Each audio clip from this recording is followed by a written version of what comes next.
नाक के नीचे से विदेश से फंडिंग आ जा रहा है तो गृह मंत्रालय क्या कर रहा है भाई साहब? वो जांच करके पकड़ क्यों नहीं रहा है? कैसे फंडिंग आ जा रही है? बाहर से अन्य देश से बम बारूद पैसा रुपया कैसे आ जा रहा है? ये तो आपकी नाकामी है, तो इस आधार पर भी इस्तीफा दे। मतलब अमित शाह के ऊपर इस्तीफा के लिए डिमांड लगातार बढ़ रही है और लगातार ये बवाल चल रही है। तो अमित शाह हर राह से फंसे पड़े हुए हैं, उलझे पड़े हुए हैं, सोच नहीं पा रहे हैं कि निकलूं तो निकलूं कैसे। कुछ भी कह रहा हूं ये आगे से घेर ले रहा है। लेकिन बस एक बात ध्यान रखना, अभिजीत दीपिके जो सीजेपी पार्टी बनी हुई है, इस पार्टी को राजनीतिक पार्टी नहीं बनने देना। अगर ये राजनीति में जाते हैं किसी तरह तो समझ लीजिए वही हाल होगा जो केजरीवाल ने किए। वो दारू के में फंस गए, ये दोनों गांजा में फंस जाएंगे। हाँ, गांजा में फंस जाएंगे। अमित शाह भी अब इस्तीफा देने वाले हैं। पूरा ये न्यूज में चल रहा है, अमित शाह की इस्तीफा मांगने के लिए तैयार हो गए हैं राहुल गांधी, अभिजीत दीपिके, सौरभ दास, ये सब। ये तो लग रहा है कि मोदी जी का मंत्रिमंडल ही खाली करके मानेंगे। भाई ये तेलचट्टा को हल्का में लिए थे, तेलचट्टा तो बहुत तेजी में आगे निकल रहा है। अमित शाह बहुत ज्यादा टेंशन में आ गए हैं, अमित शाह बहुत चिंतित हैं। और राहुल गांधी मांग क्यों रहे इस्तीफा, आप भी जानेंगे तो चिंतित हो जाएंगे कि भाई साहब देखिए मामला इतना पेचीदा है ना कि वो अमित शाह खुद ही इसका जवाब नहीं दे पा रहे हैं। राहुल गांधी कह रहे हैं कि बताइए, एक बात बताइए, इनको इस्तीफा देना चाहिए। जो छात्रों पर लाठीचार्ज हुआ था वो किसके आदेश से हुआ था?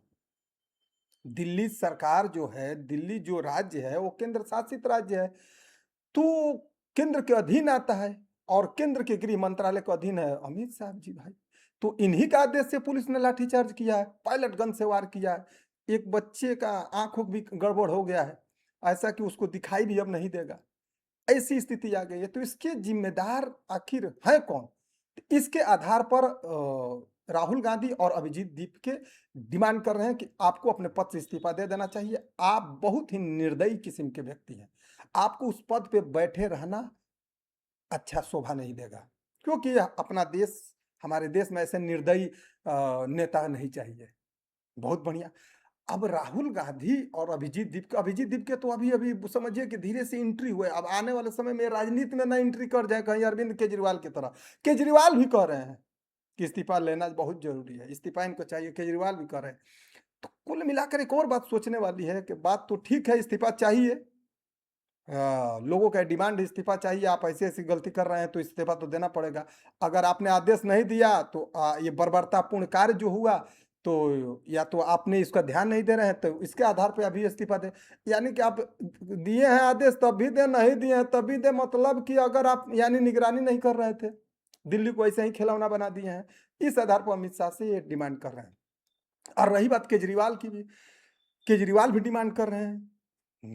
क्यों नहीं करेंगे भाई साहब? केजरीवाल जब, एक और जान लीजिए, जब शुरुआती दौर में केजरीवाल जब आए तो लोकपाल बिल के नाम से एंट्री किए कि लोकपाल बिल के लिए अन्ना हजारे को अनशन पर बैठा दिए। जैसे इस समय सीजेपी वाले लोग बैठाए हुए हैं किनको, सोनम वांगचुक को। तो अन्ना हजारे बहुत इधर उधर घूम घूम कर अनशन कर रहे थे, बिना कहीं भी बैठ कर अनशन कर ले रहे थे।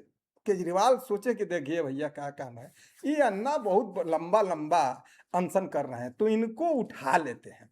और उठाकर हम क्यों ना ये 4-5 आदमी का पार्टी बनाए।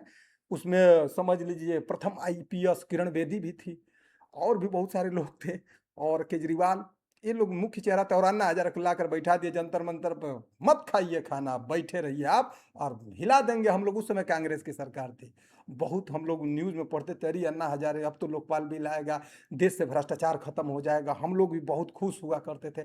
लेकिन उसके बाद क्या हुआ, धीरे धीरे अनशन चलता गया, अनशन बढ़ता गया। उधर से कांग्रेस सरकार भी इस्तीफा नहीं दे रही थी, जैसे मोदी सरकार नहीं दे रही थी। मोदी सरकार में जैसे कि धर्मेंद्र प्रधान नहीं दे रहे थे, तो उस समय वो भी इस्तीफा नहीं दे रहे, लंबा अनशन चला उनका भी। अब अन्ना हजारे भी लग रहा था कि बचेंगे नहीं, फ्लाइटे कर जाएंगे। फिर धीरे से देखी कि सरकार ये तो गड़बड़ होने वाला है, तो सरकार ने गेम कर दिया।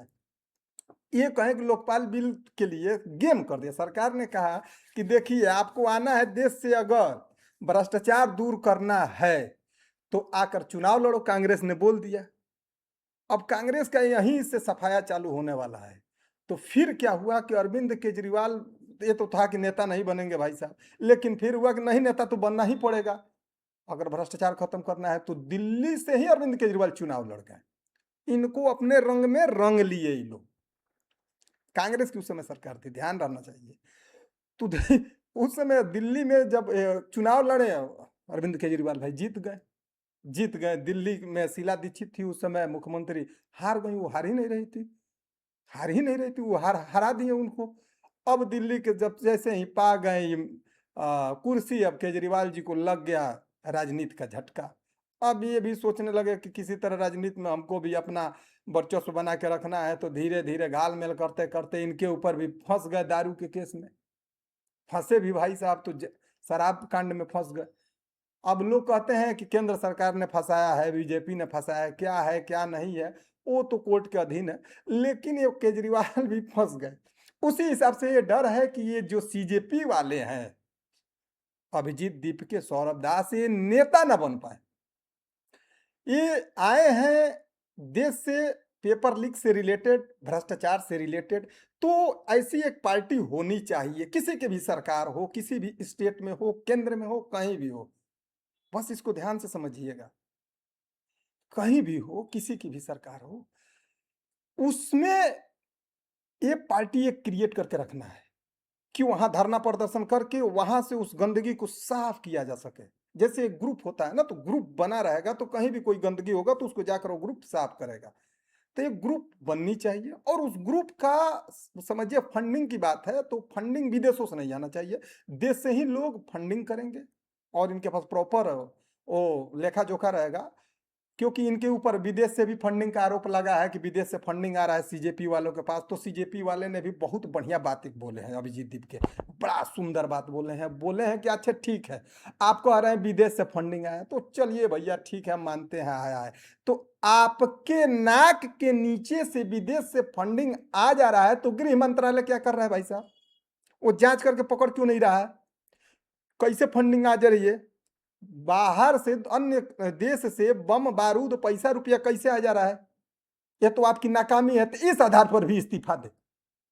मतलब अमित शाह के ऊपर इस्तीफा के लिए डिमांड लगातार बढ़ रही है और लगातार ये बवाल चल रही है।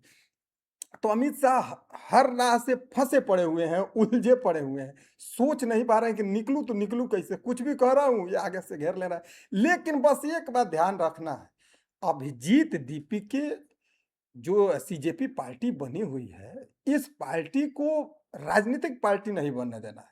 अगर ये राजनीति में जाते हैं किसी तरह तो समझ लीजिए वही हाल होगा जो केजरीवाल ने किए। वो दारू के में फंस गए, ये दोनों गांजा में फंस जाएंगे। हाँ, ये गांजा में फंस जाएंगे, ये दोनों गांजा में फंसेंगे, पक्का बता रहे हैं। ना फंसेंगे तो कहिएगा, ये बिहार से आएंगे, बिहार के नाम के जाकर चक्कर में ही फंस जाएंगे। अब सोच रहे हैं कि बिहार के नाम से क्या, अरे भाई साहब, ये बिहार को बदनाम करने पे लग जाएंगे। कहेंगे कि गांजा उधरिए से आता है, ये कुछ भी कर देंगे। अगर नेता नगरी में घुसे ही तो इनको भाई साहब घुसने नहीं देना है। कुल मिलाकर कहने का मतलब है कि अमित शाह इस्तीफा देंगे कि नहीं देंगे वो तो अलग की बात है, लेकिन सीजेपी को ये लीडर वाला पार्टी नहीं बनने देना है।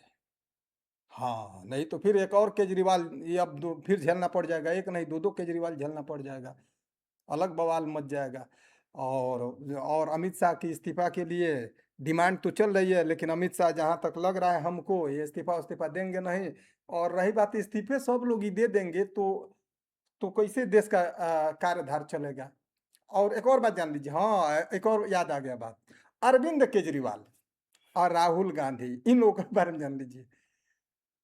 ये अरविंद केजरीवाल पंजाब में इनकी सरकार है, भगवंत मान वहाँ के मुख्यमंत्री हैं। और राहुल जी का कर्नाटक में है।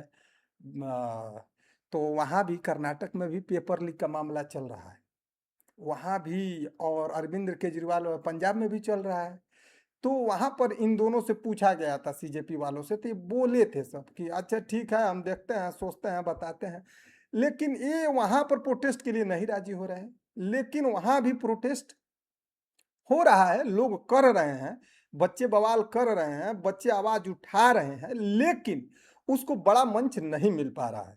तो भाई साहब, क्या हर चीज के लिए दिल्ली ही जंतर मंतर पर जाना पड़ेगा? जरूरत पड़ेगी तो जाना ही पड़ेगा। दिल्ली जंतर मंतर पे जाएंगे तो ये राहुल गांधी अब क्या जवाब देंगे, केजरीवाल क्या जवाब देंगे। ये लोग दूध के धूले नहीं है, राहुल गांधी हो चाहे केजरीवाल हो। इन लोगों से अपना स्टेट नहीं संभल रहा है। ये लोग भी अपने स्टेट से मुख्यमंत्री का वहां से क्या बोले, रेजिग्नेशन मांग ले, इस्तीफा मांग ले, हटाए वहां के शिक्षा मंत्री मुख्यमंत्री सबको, तब जाकर इनसे मांगे। हाँ, इनसे मांगे। एक बात जान लीजिए गृह मंत्रालय का, मैं ये नहीं कि मैं बीजेपी का सपोर्टर हूं या कुछ नहीं, सपोर्टर वपोर्टर से मतलब नहीं, लेकिन गृह मंत्रालय अपना मजबूत है। भाई साहब कैसे मजबूत है आप सोचेंगे तो देखिए, अगर अपने गृह पर किसी भी प्रकार का कोई भी समस्या आता है तो उसको ये कंट्रोल कर लेते हैं। कोई भी किसी प्रकार का अटैक हुआ, आतंकवादी अटैक हो चाहे किसी भी प्रकार का हो, तुरंत भाई साहब ही ना उसका जवाब भरपूर देते हैं। तो उस हिसाब से इनका गृह मंत्रालय, जहां तक मुझे लगता है, आपको क्या लगता है कमेंट के माध्यम से जरूर बताइएगा। मुझे जो लगता है, मेरी ये अपना पर्सनल जानकारी और बहुत सारी जानकारियों के इकट्ठा के माध्यम से मैं बोल रहा हूँ कि गृह मंत्रालय समझिए कि ये बेस्ट चला रहे हैं। और रही बात इस्तीफा की, तो थोड़ी बहुत गलती हुई है। बहुत सारे लोग समझिए कि बहुत सारे लोग क्या हुए हैं, घायल हो गए। पुलिस वाले भी घायल हुए हैं, 130 प्लस के लगभग पुलिस वाले घायल हुए हैं।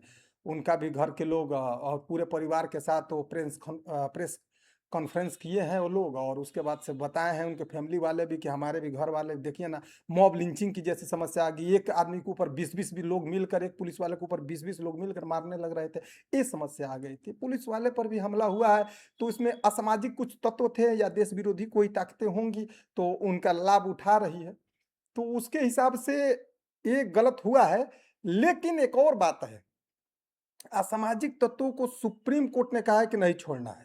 जो 18 साल से कम उम्र के बच्चे हैं, सुप्रीम कोर्ट ने आदेश दिया है कि जिनके ऊपर एफआईआर हुआ है, पहले उनको छाटिए, उसमें से जो क्रिमिनल बैकग्राउंड के नहीं है उनको बाहर करिए, और जो क्रिमिनल बैकग्राउंड के हैं उनके ऊपर एफआईआर रखिए और उनका जांच करिए और उनके ऊपर कार्रवाई कीजिए। तो पुलिस भी समझिए थोड़ी बहुत तो घायल हुई है तो छोड़ेगी नहीं। तो ऐसी समस्या है। और एक और ध्यान है, लास्ट में कहते जान जाते तो बता देना चाहता हूँ, इन लोगों को कोशिश करना है कि ये लोग पार्टी ना बना पाए, ये लीडर वाला पार्टी ना बना, अरविंद केजरीवाल की तरह ये भी ना आकर चुनाव लड़ने लगे, ऐसा वैसा कुछ नहीं। इनको नहीं लड़ने देना है, किसी भी तरह नहीं लड़ने देना है, प्रयास यही है। तो मिलते हैं किसी नेक्स्ट लेक्चर में, तब तक के लिए जय हिंद, नमस्कार।